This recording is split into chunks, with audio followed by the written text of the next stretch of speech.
الرحمن الرحیم فی بیوت اذن اللہ ان ترفع ویذکر فیہا اسمہ صدق اللہ العلی العظیم. صلوات بھیجیے محمد آل محمد پر.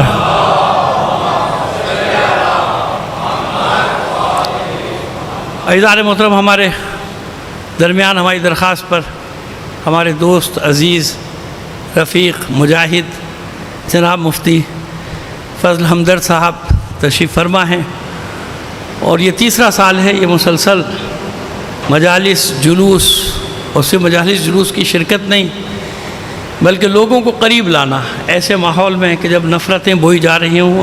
یہ وہ مرد مجاہد ہے جو مسلسل پورے پاکستان بلکہ دوسرے ممالک میں بھی ان کی شہرت جاری ہے. ان کے جو بیانات ہیں، ان کے جو گفتگو ہے وہ سب جگہ جاری ہے، اور لوگوں کو قریب لانے کے لیے دل سے چند افراد جو کام کر رہے ہیں ان میں ایک نام سر فہرست ہے مفتی فضل ہمدرد صاحب کا. اور اس کا ثبوت ان پر حملے ہونا، اس کا ثبوت سب سے بڑا یہ ہے کہ بیچارے بڑی مشکل میں بھی آ جاتے ہیں. کبھی ان کو شیعہ قرار دے دیتے ہیں لوگ، کبھی ان کو رافضی قرار دے دیتے ہیں لوگ، حملے شروع ہو جاتے ہیں، قتل کی دھمکیاں عام ہو گئی ہیں. لیکن یہ بھی مجاہد آدمی ہیں، اپنا سر ہتھیلی پہ رکھ کے جو حق ہے وہ بیان کرنے سے چوکتے نہیں ہیں. تو میں آپ سے گزارش کروں گا، درخواست کروں گا کہ ہمیشہ ایسے لوگوں کی قدر کیا کیجئے اور دروازوں کو کھلا رکھیے تاکہ جہاں بھی کہیں کوئی حر ہے وہ چلا آئے. ٹھیک ہے نا؟ مسئلہ میں ہمیشہ کہتا ہوں کہ دیکھیے جناب سید الشہداء کسی فرقے میں قید نہیں ہے، کسی گروہ میں قید نہیں ہے، کسی مکتب میں قید نہیں ہے.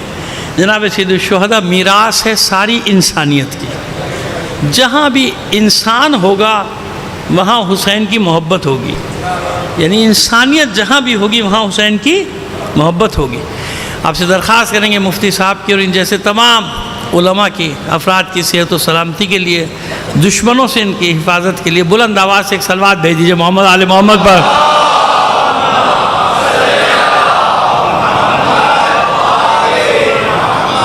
ایک بار اور صلوات عنایت فرما دیجیے گا.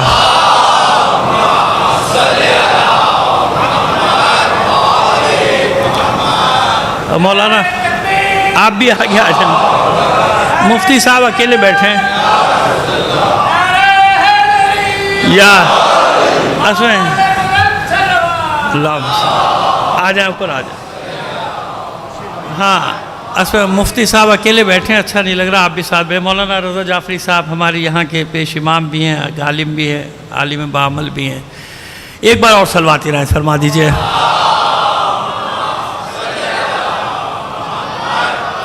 آئیے بات کو لے کر چلتے ہیں آگے.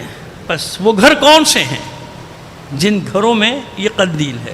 مثال دی ہے پروردگار کہ ان گھروں میں یہ قندیل ہے. ان گھروں کی صفت یہ ہے کہ اللہ نے ان کی عظمت کے اعتراف کرنے کا حکم دیا ہے. فی بیوت اذن اللہ ان ترفع. آپ کی خدمت میں پہلے عرض کر چکے نا کہ شروع سلسلہ کہاں سے ہو رہا ہے؟ سورہ نور کی 35ویں آیت سے. اللہ نور السماوات سے شروع ہوا ہے. کہاں ہے وہ قندیل جس کی مثال دے رہا ہے پروردگار؟ کہیں تو ہوگی نا. کہ مثلا نور ہی کا مشکات فیہا مصباح، اس کی مثال تو ایک طاق کی، اس طاق میں ایک چراغ رکھا. المصباح فی زجاجۃ، وہ چراغ کس میں؟ ایک شیشے کی قندیل میں. اور شیشے کی قندیل کی صفات کیا؟ زجاجۃ کأنہا کوکب درری یوقد من شجرۃ مبارکۃ زیتونۃ لا شرقیۃ ولا غربیہ. سارا ہے نا. کہاں ہے یہ قندیل؟ دیکھیں نا ایک دوسرے کے ساتھ ہیں آیات. ہم الگ الگ سے مطلب تھوڑی لا رہے کہ کہیں سے ایک بات اٹھا لے کہیں سے ایک بات اٹھا لے. نہیں، ایک صلوات بھیجیے محمد آل محمد پر.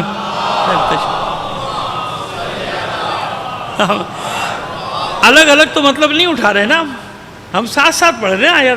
کہاں ہے یہ؟ اب اس کے ساتھ فی بیوت، وہاں ہے یہ چراغ، ان گھروں میں ہے. کون سے گھروں میں ہے؟ فی بیوت اذن اللہ ان ترفع، کہ اللہ نے حکم دیا ہے ان کی بلندی کا اعتراف کرو. تشریح یہ لفظی ترجمہ کریں گے تو سمجھ میں بھی آپ کے نہیں آئے گا. ترجمہ کہ ان کی بلندی کا اعتراف کرو. اور کیا ہے؟ ان ترفع ویذکر فیہا اسمہ، اللہ کا ذکر، اللہ کا نام اس میں لیا جائے. یہ حکم دے رہا ہے اللہ، ان کے بلند کیا جائے، ان کی بلندی کا اعتراف کیا جائے، وہاں پہ اللہ کا ذکر کیا جائے. یسبح لہ فیہا بالغدو والآصال، ان گھروں میں صبح و شام اللہ کی تسبیح ہوتی ہے. کہاں ہے یہ گھر؟